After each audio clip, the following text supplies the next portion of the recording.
तब्बल शहरातील बाबूजीपुरा भागात शुक्रवारी 5 सप्टेंबर सायंकाळी एक 6 वर्षीय बालक बेपत्ता झाला होता। आज शनिवारी 6 सप्टेंबर रोजी त्याचा मृतदेह शेजारील घरात सापडला। ही घटना समजताच संपूर्ण परिसरात एकच खळबळ उडाली आहे।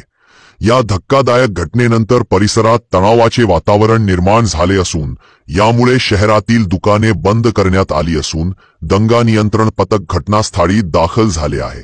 बाबूजीपुरा परिसरातील रहिवासी असलेले मजीब खान जनाब यांचा मुलगा मोहम्मद हन्नान खान वय 6 हा शुक्रवारी 5 सप्टेंबर सायंकाळी 6च्या सुमारास बेपत्ता झाला होता।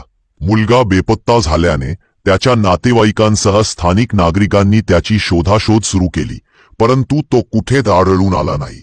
आज सकाळी 11 वाजताच्या सुमारास हन्नानचा मृतदेह त्याच्याच शेजारी राहणाऱ्या बिस्मिल्ला खलीफा दस्तगीर खलीफा यांच्या दुमंजली घराच्या वरच्या मजल्यावर एका कोठीत आढळून आला। घटनेची माहिती वाऱ्यासारखी शहरात पसरली व घटनास्थळी प्रचंड जमाव एकत्र झाला। जमावास शांत करण्याकरिता DYSP अनिल बडगुजर, पोलीस निरीक्षक रंगनाथ धारबळे, सहायक पोलीस निरीक्षक अजय वाढवे, उपनिरीक्षक अनिल महाजन, पोलीस उपनिरीक्षक MJ शेख तसेच मुस्लिम समाजातील मान्यवरांनी प्रयत्न केले। फॉरेन्सिक पथक दाखल होत असून शहरात सध्या तणावाचे वातावरण असल्याने बाबूजीपुरा भागात प्रचंड पोलीस बंदोबस्त तैनात करण्यात आला आहे।